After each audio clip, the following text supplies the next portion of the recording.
Après de nombreux remaniements au cours des siècles, le château royal de Saint-Germain-en-Laye fut voué à la celtologie par Napoléon III.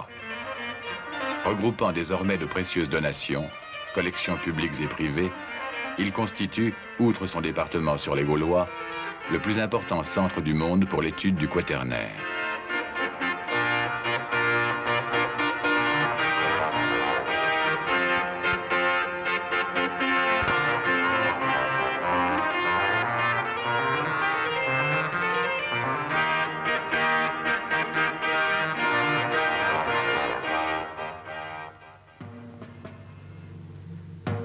La toute récente rénovation des salles consacrées à la préhistoire et à l'art paléolithique nous invite à découvrir une partie de notre civilisation, souvent ignorée ou méconnue.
Antiquité de l'âge de bronze.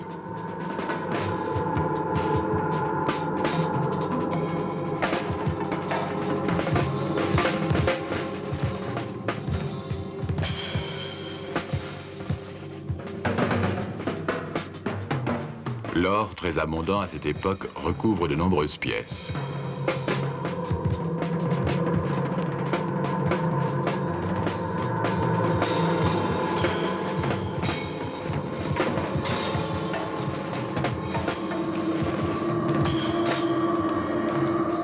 En 750 avant Jésus-Christ, la découverte du fer aura des répercussions économiques et sociales considérables.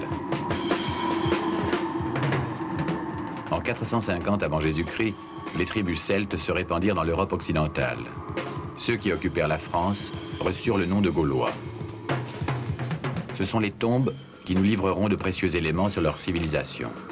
En effet, la coutume voulait que le défunt fût habillé, paré de ses bijoux et de ses armes, muni de provisions contenues dans des vases.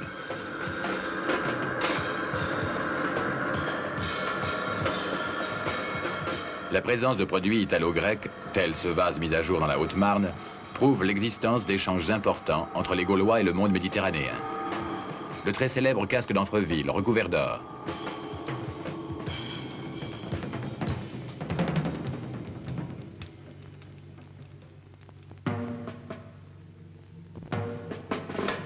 L'or encore dans ces bijoux où l'on reconnaît la typique torque gauloise.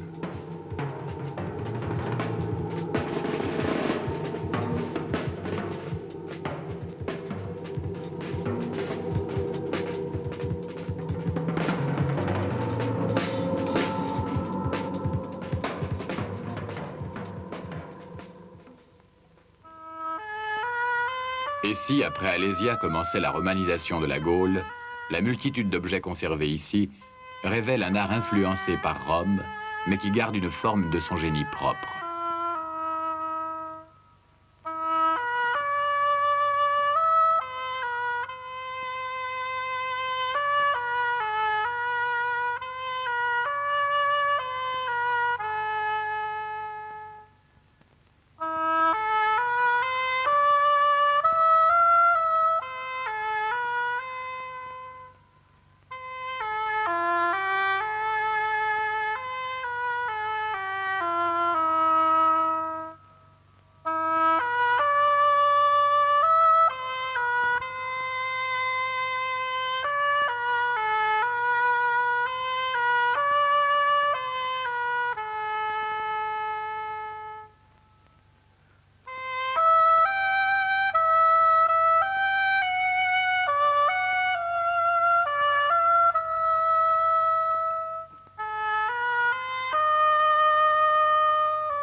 Mais les grandes invasions vont provoquer la chute de l'Empire romain et donner naissance à une nouvelle civilisation encore mal connue, le monde mérovingien.